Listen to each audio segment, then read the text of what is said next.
ఇది మా అన్నయ్య చెవిలో పడిందంటే ఏదో కల్పించి ఊరంతా చెబుతాడు. చెల్లెలని కూడా చూడడు. ఈ ఏరియాలో వాడి పేరే కిసికిసి. అతని చెవిలో పడుతుందని మీరు అరుస్తున్నారేంటి? మా అన్నయ్యకి మెల్లగా మాట్లాడితే వినిపిస్తుంది, పెద్దగా అరిస్తే వినిపించదు. అర్థమైందా? ఓహో, ఇదో కొత్త రకం చెవుడా? చాలా విచిత్రంగా ఉంది. ఏమండి, మీ పేరేంటి? మీ పేరేంటి? మీ పేరేంటి? కిసికిసి చేపతురావు. మీరు మాట్లాడుతూ ఉండండి, నేను కాఫీ తీసుకొస్తాను.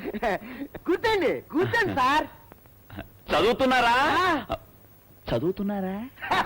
భలే ప్రశ్న సార్. నాకు చదువు చెప్పడం ఏ పంతులకి తెలియలేదు సార్. అదేమిటండి? ఏమో సార్, ఎవరు చెప్పినా నాకు వినపడకుండానే చెప్తున్నారు సార్. పని చేస్తున్నారా? ఎక్కడ సార్, ఏ పనికి వెళ్ళినా చెప్పింది వినిపించుకోవటం లేదు అని బయటికి పంపించేస్తున్నారు సార్. పనిచ్చిన వాళ్ళు చెప్పిన మాట వినాలి కదా. నాకు వినపడేటట్టు చెప్తే కదా సార్ నేను వినేది. కరెక్ట్. కాఫీ తీసుకోండి.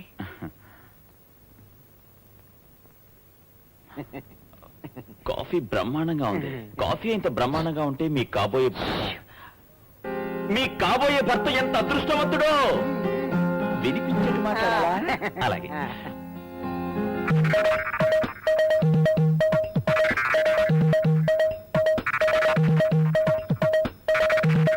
వస్తానండి. వస్తాను. చెల్లాయ్, ఇంతకీ ఎవరితను? మా ఓనర్ గారు అబ్బాయి. డ్రైవర్ డ్రెస్ లో ఉన్నాడేమిటి? అవన్నీ నీకెందుకు? నాకెందుకు? అన్నం వండి పెట్టు. నువ్వు తిని పెడతావా?